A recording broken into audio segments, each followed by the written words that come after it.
শেখ হাসিনা সরকার ক্ষমতাচ্যুত হওয়ার পর একের পর এক মামলা হচ্ছে। সেসব মামলার আসামি হচ্ছেন ক্ষমতা হারানো প্রধানমন্ত্রীসহ এমপি, মন্ত্রী ও তাদের সহায়তাকারীরা। প্রায় প্রতিদিনই তাদের কাউকে না কাউকে গ্রেপ্তার করা হচ্ছে। এরই ধারাবাহিকতায় ১৬ সেপ্টেম্বর সাবেক রেলমন্ত্রী নুরুল ইসলাম সুজনকে গ্রেপ্তার করা হয়েছে। রাজধানীর শ্যামলীর বাংলাদেশ স্পেশালাইজড হাসপাতাল থেকে তাকে গ্রেপ্তার করে ঢাকা মহানগর পুলিশ, ডিএমপি।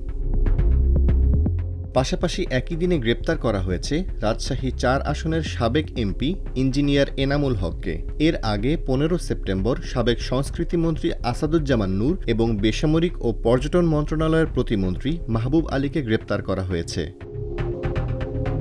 এখন পর্যন্ত আওয়ামী লীগের ২৪ জনের বেশি মন্ত্রী, সংসদ সদস্য, উপদেষ্টা ও শীর্ষ পর্যায়ের নেতাদের গ্রেপ্তার করা হয়েছে। এর মধ্যে সাবেক আইনমন্ত্রী আনিসুল হক, সাবেক প্রধানমন্ত্রীর বেসরকারি শিল্প ও বিনিয়োগ উপদেষ্টা সালমান এফ রহমান এবং শেখ হাসিনার সাবেক জ্বালানি, খনিজ সম্পদ ও বিদ্যুৎ বিষয়ক উপদেষ্টা তৌফিক-ই এলাহী চৌধুরী ও সাবেক জনপ্রশাসন মন্ত্রী ফরহাদ হোসেন রয়েছেন।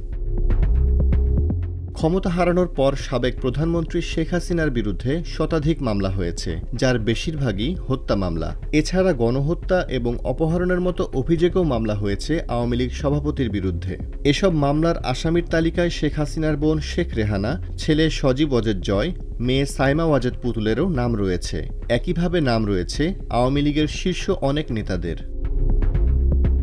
গত ৫ আগস্ট শেখ হাসিনার পদত্যাগের পরপরই হযরত শাহজালাল আন্তর্জাতিক বিমানবন্দর হয়ে দেশ ত্যাগের চেষ্টা করেন আওয়ামী লীগ সরকারের মন্ত্রিসভার একাধিক সদস্য। এর মধ্যে সাবেক তথ্য প্রযুক্তি প্রতিমন্ত্রী জুনেদ আহমেদ পলককে বিমানবন্দর থেকে গ্রেপ্তার করা হয়। একই দিন সাবেক পররাষ্ট্রমন্ত্রী হাসান মাহমুদকে সেনাবাহিনীর কাছে হস্তান্তর করা হয় বলে বিমানবন্দর সূত্র জানিয়েছে।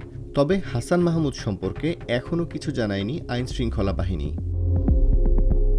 এছাড়াও গ্রেপ্তার হয়েছেন সাবেক বাণিজ্যমন্ত্রী টিপু মুন্সি, সাবেক শিক্ষামন্ত্রী দীপু মনি, আওয়ামী লীগের সাংগঠনিক সম্পাদক আহমদ হোসেন, সাবেক মুক্তিযুদ্ধ বিষয়ক প্রতিমন্ত্রী এবি তাজুল ইসলাম, সাবেক তথ্যমন্ত্রী হাসানুল হক ইনু, সাবেক পর্যটন ও বেসামরিক বিমান চলাচল মন্ত্রী রাশেদ খান মেননও গ্রেপ্তার হয়েছেন।